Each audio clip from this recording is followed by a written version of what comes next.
Today, Neil Ferguson, the man dubbed Professor Lockdown and who broke the COVID rules himself, is going to give evidence to the COVID inquiry. His appearance follows claims by a senior epidemiologist yesterday that lockdown was disproportionate, unsustainable and not as effective as we were first told. Imagine everyone's surprise. Professor Mark Woolhouse told the inquiry that the policy was a failure and other options were not fully considered. Of course, what we could have considered was our actual pre-pandemic planning, which was to never lock down. That's what Sweden did, and they've done much better than us on pretty much every metric. Well, joining me right now is Professor of Evidence-Based Medicine at Oxford University. That's Carl Heneghan. Good afternoon to you. Good afternoon, Julia. Well, the day has finally come. Professor Lockdown himself, Neil Ferguson of Imperial College, the man who gave us basically the computer prediction, the COVID model that suggested that up to 500,000 people were going to die in this country from COVID if we didn't take immediate lockdown measures. He is going to be giving his evidence to the COVID inquiry. Off you go. Well, he's up there now at this moment in time, and I'd say he's getting quite a hard time from Mr. Keith, the QC. I think they're going through many of the issues. Neil Ferguson is, I say, measured and trying to hold his own area. But what he's doing is separating out the fact he was an advocate for the policy as opposed to informing the policy. But I think that's slightly coming unstuck. And I think what you're talking about is this issue where his model said 80% of the population would get infected by August 2020 and 1% of us would die, which is about the 500,000 you referred to.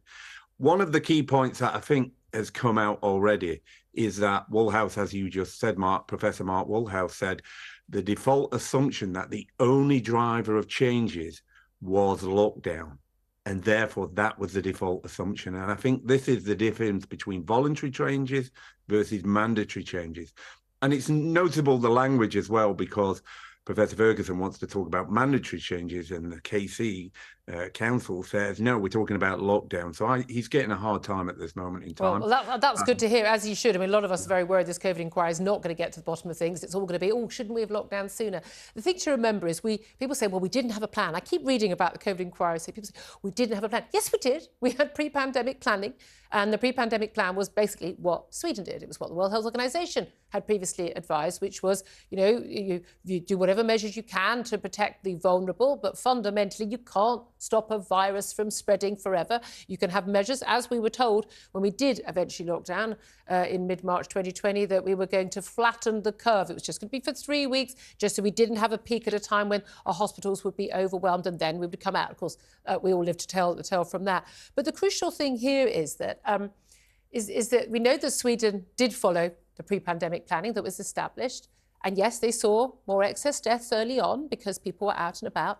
But none of the planning, none of the computer models ever took into account that people would act responsibly, in the same way that if I've got a bad cold or I think I might have a flu bug or just a nasty cough, I don't go and visit elderly relatives or someone with a young baby. Or we all, we've been told don't go into the office, you might infect everybody. We all actually act very responsibly. Not all, okay, the vast majority of us act pretty responsibly in terms of any illness that we get. And yet they didn't trust that we would do that this time. So I think that Sweden is a very good example because they're very clear. If you're going to intervene in Sweden, the public health says that basically you have to have very strong evidence that it makes a difference. You can't just come off the shelf and say we're going to try something just in case to see if it works. And what you're saying is true, is that there's little thought to shutting down or containment in theory or practice prior to the policy actually being enacted.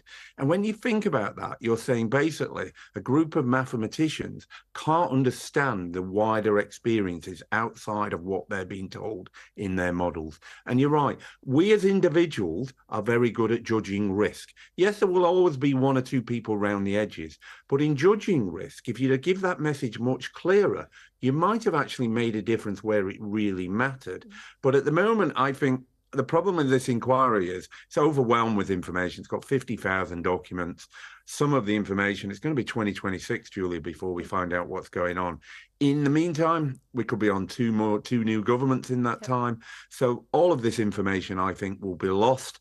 And are we going to really learn anything? I'm not clear. That's the worry. Hey, we might have another pandemic before then, and policies are reenacted again. But the key thing is, we did have a policy, and the policy was exactly what the then Prime Minister Boris Johnson, Chris Whitty, the Chief Medical Officer, and Sir Patrick Vallance, the Chief Scientific Advisor, what they said on those podiums, standing in number 10 in that wood-panelled room, and they told us what they were going to do. They told us why they weren't going to close schools. They told us about, look, this is, some people who are elderly, but basically if you're of good health and you're not elderly, you will have a bad cold, you'll feel unwell, but you will be fine.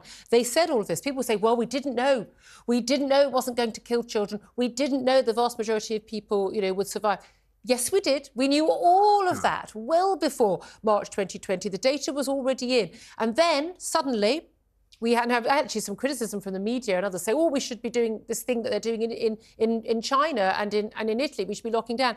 Then suddenly, this Professor Neil Ferguson, who's been wrong about everything he's ever predicted ever, I mean, every single prediction he's made from his computer models of how a disease will progress, bird flu and everything else, he's been so catastrophically wrong. Why anyone...